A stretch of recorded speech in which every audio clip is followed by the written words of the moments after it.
Hello, learners! Welcome to today's exciting lesson all about the preposition in. Are you ready to dive in and explore what this tiny but powerful word can do? By the end of this lesson, you'll be able to use in like a language pro. So grab your notebook and let's get started. What is a preposition? Let's start with a quick reminder. A preposition is a word that connects other words in a sentence, showing their relationship. Think of prepositions as bridges.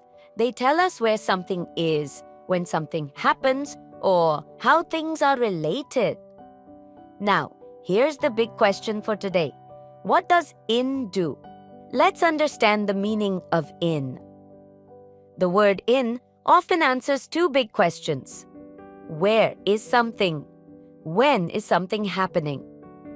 Let's look at these meanings one by one. Number 1. In for location, where. In tells us that something is inside a space or an area. Imagine putting a toy into a box and closing the lid. The toy is now in the box. Examples. The cookies are in the jar. My shoes are in the closet. Did you notice how in helps us understand the location? Let's try a quick activity. Where is your favorite book right now? Is it in your bag or in your room? Say a sentence using in. Number 2. In for time, when.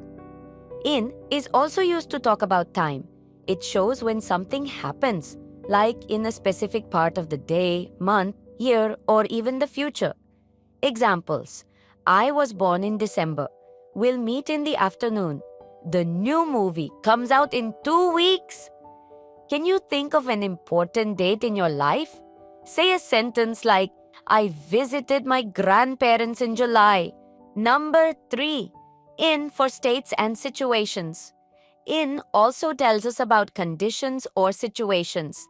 It's like saying someone or something is inside a particular state. Examples. She's in trouble for breaking the vase.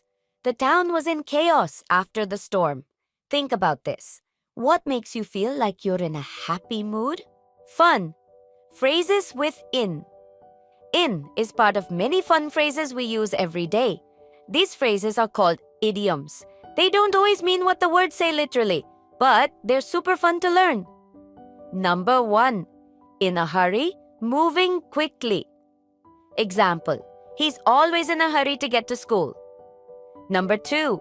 In the mood, feeling like doing something. Example, I'm in the mood for ice cream. Number 3. In charge, being responsible for something. Example, she's in charge of the project. Here's a quick challenge for you. Can you make your own sentence using one of these phrases? Differences between in and other prepositions.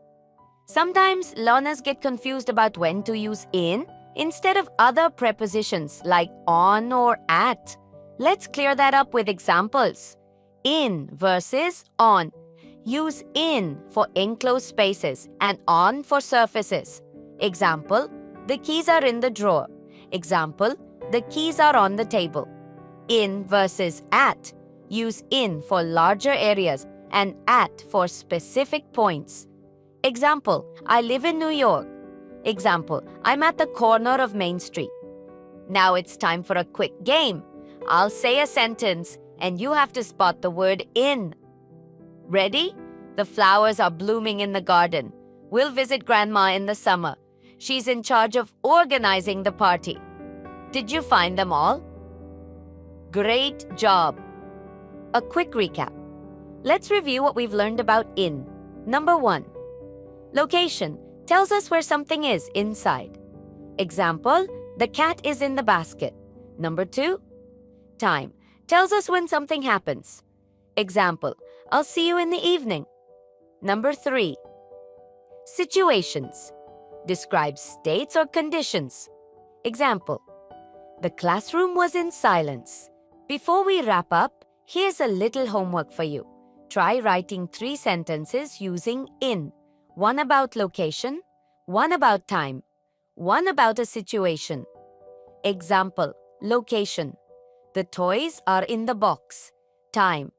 My birthday is in April. Situation. I'm in a good mood today.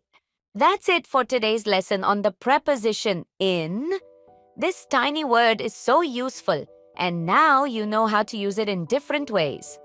Keep practicing, and you'll become a grammar expert in no time. If you enjoyed this lesson, don't forget to like, subscribe, and share with your friends. See you next time for another fun English lesson. Bye for now.